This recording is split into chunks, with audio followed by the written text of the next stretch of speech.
ВМРО Народна партија одавна ја донесе одлуката да оди сама на избори, не влеговме во никакви преговори, не влеговме во никакви разговори со други политички партии, затоа што оценивме дека на ваков начин нашата идеолошка и политичка платформа ќе дојде најсилно до израз. Значи, сакаме денеска да ви ги представиме носителите на изборните единици. Носител на изборна единица број 1 е господинот Слободан Близнаковски, поранешен председател на општина Чаир, во неколку наврати советник во град Скопје, човек со долгогодишно политичко искуство. Носител на изборна единица број 2, господинот Љупчо Балковски, генерален секретар на ВМРО Народна партија, поранешен министер за урбанизам и градежништво. Изборна единица број 3, Љупчо Ѓорѓиевски. Изборна единица број 4, господинот Ристо Пецев, председател на општинскиот комитет во Струмица, поранешен председател на ВМРО ДПМН за општина Струмица и политичка личност за Југоисточна Македонија. Изборна единица број 5, господинот Ванчо Костов, поранешен председател на ВМРО ДПМН во општина Охрид, председател на Советот на општина Охрид, исто така порано од ВМРО ДПМН, исто така политички активист, активен политичар за Охрид, човек кој со своите пресконференции често го цитираат и пошироко медиумите во Република Македонија, и за изборна единица број 6 господинот Горан Лотевски, председател на општинскиот комитет на ВМРО Народна партија и приватен стопанственик. Сакам да кажам дека, се надам дека некој не заборавивме, нели, 6. Сметам дека важно е да кажам дека сите овие 6 поединци, членови, се едни од основачите на ВМРО ДПМН од она старото, од ранените 90-ти години. Сите имаат долгогодишна искуство, битка и борба во етаблирањето на тогашното ВМРО ДПМН.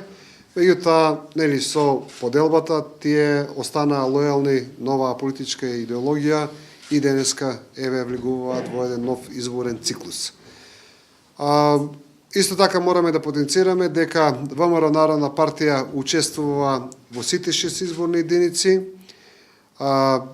Морам да кажам дека со нашите изборни листи бевме готови уште во понеделник, меѓутоа и покрај тоа што законскиот рок ни возможуваше да ги поднесеме, ДИК за жал не беше подготвен да ги прими нашите изборни единици, така што во овој момент еве сме подготвени. Првиот сигнал кога ДИК ќе го даде да можеме да ги дадеме листите, ние овие 6 изборни листи сме спремни да ги дадеме веднаш. Во диаспората не учествуваме, значи само на територијата на Република Македонија, и морам да кажам дека еве на првата представување ќе го направиме со изборната конвенција на 6 во недела, традиционално од Охрид, така што ова е добар повик да ги повикаме, нели, заинтересираните луѓе да се појават, да ни се придружат на првата конвенција во Охрид.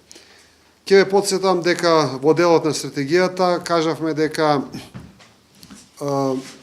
поради специфичните услови немаме намера да правиме многу митинзи, иако, нели, ќе се обидеме да ја прошетаме Македонија во текот на изборната кампања.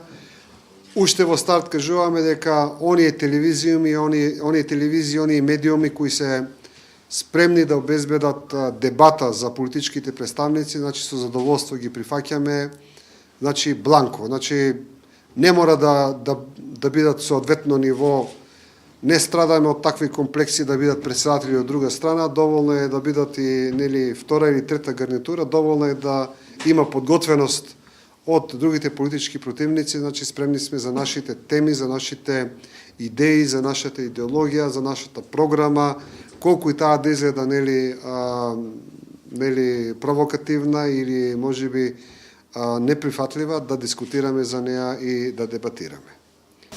Се изјасни сте, мислам, дека кандидатот Да, ние рековме дека ние не правиме спотови за кој председател да гласаат луѓето, таму кај што ќе настапиме не агитираме, нашите луѓе не агитираат, меѓутоа ако бидеме запрашани, ние ќе кажеме дека ќе гласаме за Стево Пендаровски како поединци. Значи не како политичка одговорност, меѓутоа како поединци сметам дека ние како раководство и они кои сакаат да го чујат нашето мислење, тоа е тоа. Гласаме за господин Пендаровски. Значи изборната цел е 10 пратеника. Тоа го темелиме врз фактот дека ВМРО Народна партија на сите изборни циклуси досега е трета политичка партија во македонскиот кампус на партии. Го темелиме на фактот дека на последните парламентарни избори имавме скоро 33.000 гласачи и не фалија негде 5.000 гласа за да имаме 5 пратеника. Се надевам дека изборниот модел кој нели е малку вака е доста цврст и неумолив за малите партии, овој пат ќе ни биде наклонет, затоа што веруваме дека со мало натврдување на досегашната изборна скала, ние ќе можеме да одиме не само на оние основни 5, туку веќе и да одиме на 10 пратенички места. Можете ли да соберете гласови од незадоволни членови? Па гледате, нашиот таргет се не криеме. Две изборни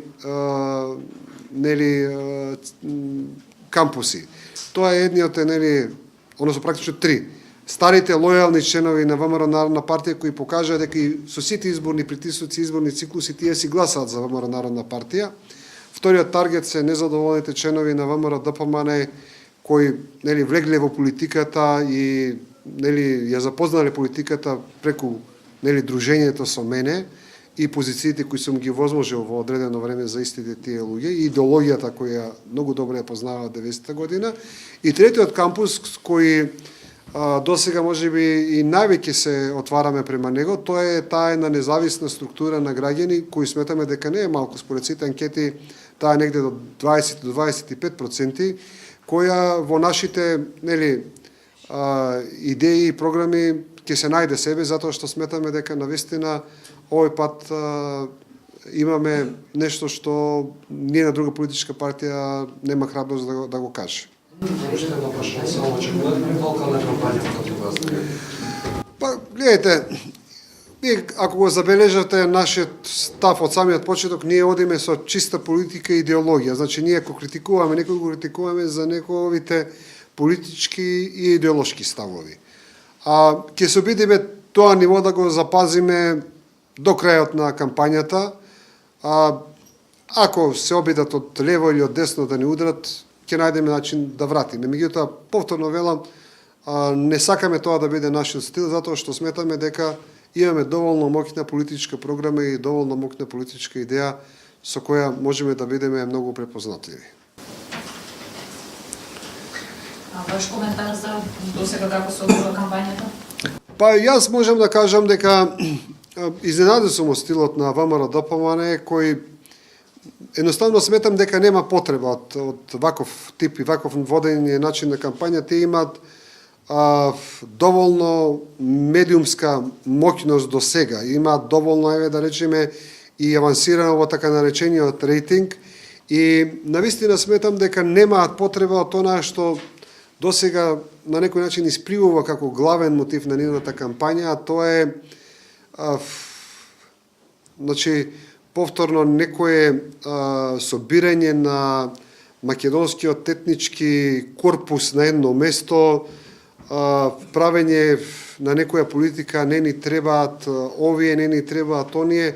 Едноставно сметам дека партија која 7 години владеа во Македонија не смее да се спушти на такво ниво. Тие треба да водат платформа кај што мултиетничкиот карактер на Македонија многу повеќе ќе ќе го демонстрираат, поготово што тоа е реалноста на Македонија, или ние се обидуваме македонските граѓани да ги разбудиме околу демографската реалност и не смееме да заспееме дека Македонија не е таа што била пред 20 години. Една Македонија беше пред 20 години, пред 10 или онаа што денеска ни се случува. И сега некој да настапува со политика, дајте ни 62 пратеника за да не ставаме албанска партија во власта, за мене е навистина од една страна навистина смешно, ако не е опасно. Значи, ако јас сметам дека ова е опасна риторика, меѓутоа ако не е опасно, навистина можеме дори да го наречеме комично, политички наивно, некој кој 20 години има пракса на мултиетнички влади, денеска да заговара политика на македонска влада. Тоа е просто абсурдно, тоа е тотално нереално, тоа е дури и 100 пратеника да има ВМРО ДПМН, тие мора да стават една албанска политичка партија во власта. Мислам, дискутираат за нешто што во Македонија е измислено, потврдено, видено, докажано, надминато уште пред 20 години. Значи, Македонија 90 година можеше да има влада без албанци, меѓутоа повторно имаше влада со албанци. После 20 години да го зборувате тоа, навистина јас не знам колку има се уште наивни гласачи кои можат таа мамка да ја голтнат.